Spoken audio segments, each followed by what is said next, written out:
Baik, pagi hari ini saya menyampaikan judulnya adalah kacamata kita. Apa Pak? Kacamata kita. Yang pakai kacamata yang tersinggung. Ya, ini soal kacamata. Kacamata itu ada yang artinya hakiki. Artinya memang betul-betul kacamata. Nah, kalau Pak Adi nyoba kacamata, itu kacamata hakiki, kacamata baca ya Pak. Nah, itu namanya kacamata baca. Jadi kalau orang pakai kacamata berarti sudah mulai kabur. Ya Pak ya, berarti namanya kacamata baca. Dipakai kacamatanya untuk membaca. Yang kecil jadi besar. Nah, makanya sih pakai kacamata. Ini kacamata itu namanya kacamata baca. Ada juga kacamata kaya, dipakainya membuat bergaya. Ada kacamata ibu-ibu, anak-anak kita itu nggak ada ini ya. Apa ini? Nggak ada tulisannya. Anak saya itu perempuan, kacamata kau. Tengok dong ya, begini, nama kacamata. Jadi buat apa? Gaya-gayaan. Nah, itu pula namanya kacamata gaya. Satu lagi kacamata silau. Kalau itu buat kena silau, kita pakai kacamata hitam. Jadi kalau saya selalu pakai kacamata silau, biar jangan silau matanya kalau siang hari panas. Nah, itu namanya kacamata yang ada. Yang mau saya sampaikan ini adalah kacamata majazi, konotatif. Jadi kacamata itu artinya apa? Cara pandang. Ini soal kita menyikapi kehidupan, cara beragama, cara hidup, cara menghadapi persoalan, itu namanya ada kacamata. Kacamata. Jadi kalau dalam bahasa ilmiahnya itu di kampus, kacamata itu paradigma, cara berpikir. Tergantung apa kacamata yang kita pakai. Menilai sesuatu itu tergantung kacamata yang kita pakai. Ya Pak ya.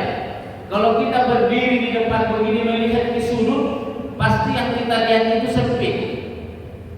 Kalau berdirinya di sudut menengok ke tengah, berarti yang terlihat lapang dan banyak.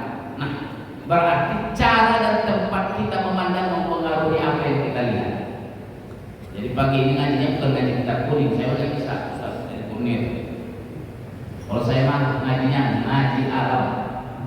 Jadi kalau ngaji kitabnya sama Ustaz benaran, nah kalau ngaji alam, nah Ustaz pada benar. Ustaz ada benar ya.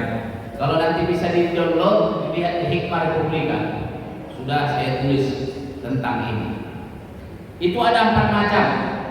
Sampaikan ya Pak ya, karena kita waktunya putar. Jadi lagi nasi uduk sudah siap.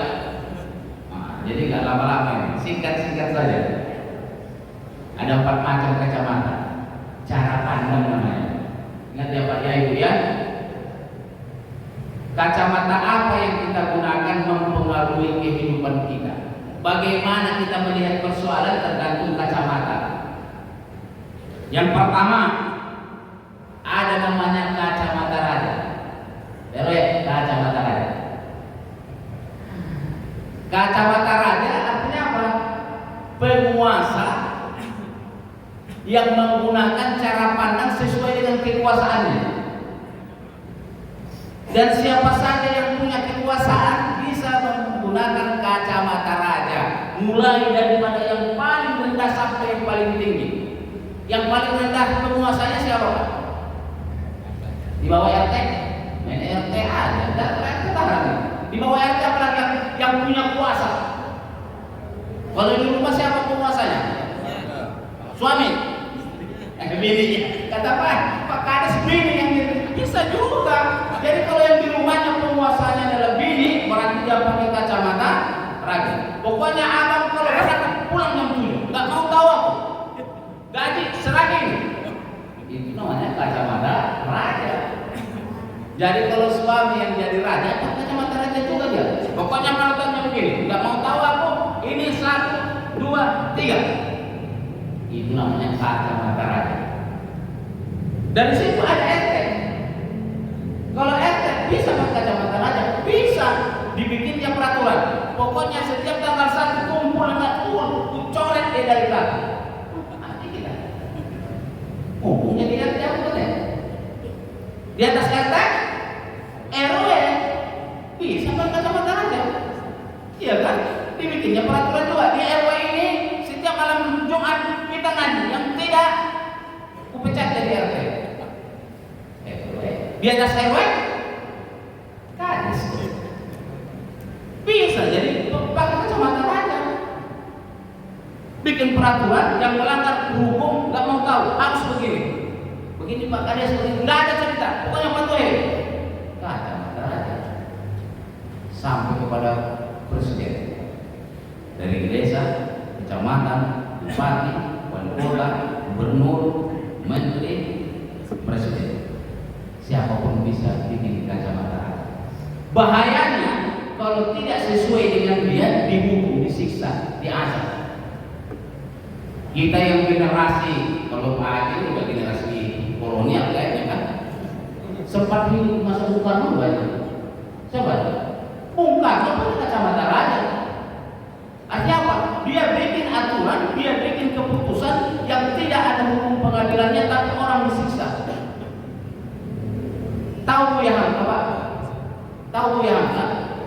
Buya Hamka adalah salah satu korban dari kacamata raja Bung Karno. Saya sudah menonton filmnya, saya pengagum Buya Hamka. Karya-karya Buya Hamka saya baca. Tenggelamnya kapal Pandu ini. Ya Ustaz ya, di bawah lindungan Ka'bah. Berlin air mata. Yang terakhir yang dikeluarkan oleh MUI, filmnya Buya Hamka.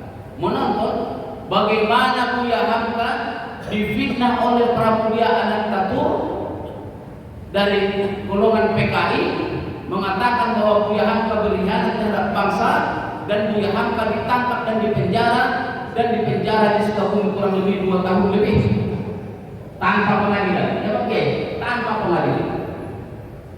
Dan yang paling menyakitkan kerasa Buya Hamka apa? Dituduh sebagai pengkhianat ini. Sampai Buya Hamka ingin bunuh diri di penjara. Apa namanya kampungnya Sukabumi itu?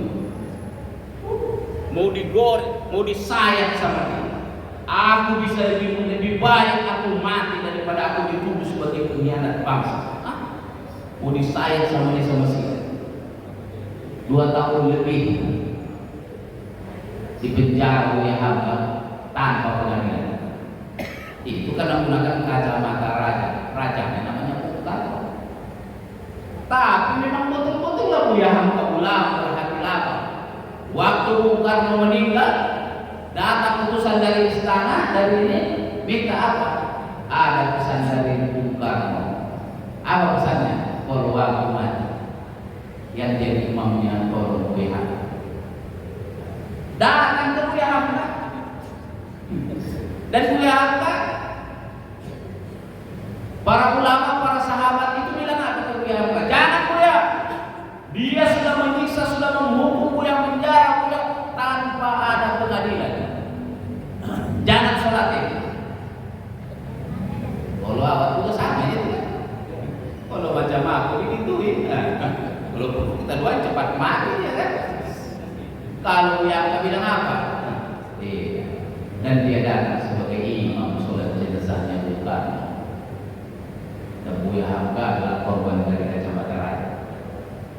Artinya setiap orang yang berpuasa bisa menggunakan kacamata. Jadi bahayanya pakai kacamata raja itu. Jadi raja, kalau di Saudi Arabia ditetapkan sama Raja Saud, mazhab agama yang digunakan di Saudi adalah Wahabi. Meskipun mazhabnya Hambali, tapi pelaksanaannya adalah Wahabi. Nah, itulah keputusannya. Dan dulu dan awal mengerikan yang bukan Wahabi, udah apalagi yang mazhab Syafi'i, Hanafi lewat semua. Dan berapa banyak korbannya sekarang lagi seru-serunya itu kan. Semuanya akan diputuskan sebagai ini mazhab negara. Karena raja berkuasa. Apa mau raja? Kalau hitam kata raja, hitam. Putih, putih. Itulah namanya kacamata raja. Satu, mudah-mudahan pemimpin kita tidak pakai kacamata raja. mendengarkan apa yang ada di rakyat. Kalau Pak Kadis itu pakai kacamata raja, nggak ada pengajian subuh ini. Kita bahkan Pak Kadis banyak umurnya, amin. Lapang rezekinya. Ini paten kali ini jamaah subuh ini. Apa tadi? Sholat subuh bareng ulama Umar. Paten. Ya kan? Itu dari 2000 orang yang hadir itu. Kenapa banyak nggak kelihatan gitu kan? Mudah-mudahan berkah dan semua ini. Amin. Jadi yang pertama kacamata yang kita gunakan dalam kehidupan